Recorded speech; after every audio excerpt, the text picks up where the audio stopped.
অর্পণ করা হয় এবং উনি এই দায়িত্বগুলি পালন করে থাকেন।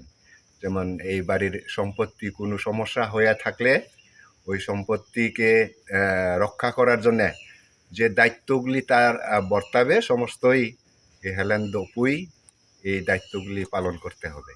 এই আর কি আমাদের আদিবাসী গারোদের মাতৃতান্ত্রিক নিয়মের যেটা আইন আমাদের আদিবাসীদের গারোদের আর কি। ধন্যবাদ আপনাকে। তো প্রিয় দেশবাসী এবং রেমিটেন্স যোদ্ধা প্রবাসী যারা এতক্ষণ ধৈর্য সহকারে আমাদের সাথে ছিলেন তাদের সকলকেই অসংখ্য ধন্যবাদ। আমরা টাঙ্গাইল জেলার মধুপুর উপজেলার আউশনাড়া ইউনিয়নের ইদিলপুর গ্রামের দুজনের দুটি সম্পত্তি নিয়ে যে জটিলতা সৃষ্টি হয়েছে সেই বিষয়ে আমরা আগামীতে ধারাবাহিক পর্বে আপনাদের জানাবো। আসলে গারো সম্প্রদায় অর্থাৎ আদিবাসীদের মধ্যে গারো সম্প্রদায়ের উত্তরাধিকারী অর্থাৎ সম্পত্তির বাপদাদা সম্পত্তির উত্তরাধিকারী কিভাবে নির্ণয় করা হয় সেই বিষয়ে আগে আমাদের জানতে হবে। সেই বিষয়গুলো আপনাদের আজকে জানালাম। পরবর্তীতে মূল বিষয়গুলো আমরা আসব পরবর্তী ধারাবাহিক পর্বে। অর্থাৎ পূর্বপুরুষ দুইজনের মৌখিকভাবে রেওয়াজ বদল করেছিল।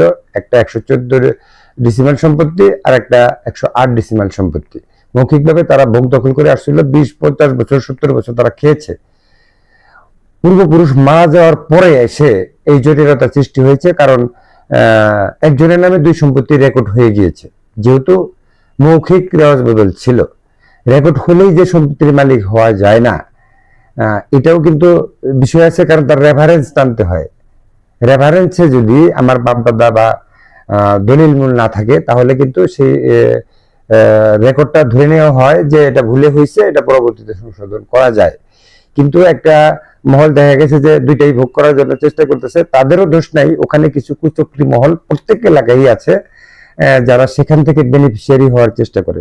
এই বিষয়টা আমরা সরজমিনে অনুসন্ধান করে যেটা পেয়েছি সেটা আমরা ধারাবাহিক পর্বে আপনাদের জানাবো।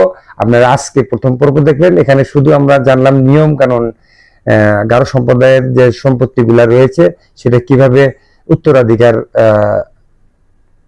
হয়। পরবর্তীতে আমরা এই বিষয়টা নিয়ে সম্পূর্ণ জানবো। আপনারা আমাদের সাথে থাকবেন। তো আজকের মতো এখানেই বিদায় নিচ্ছি। আমি টিআই টুটুল। আবার আপনাদের সাথে দেখা হবে আগামী পর্বে। ততক্ষণ পর্যন্ত ভালো থাকুন, সুস্থ থাকুন, স্বাস্থ্যবিধি মেনে চলুন, সরকারি বিধি নিষেধ মেনে চলুন। আল্লাহ হাফেজ।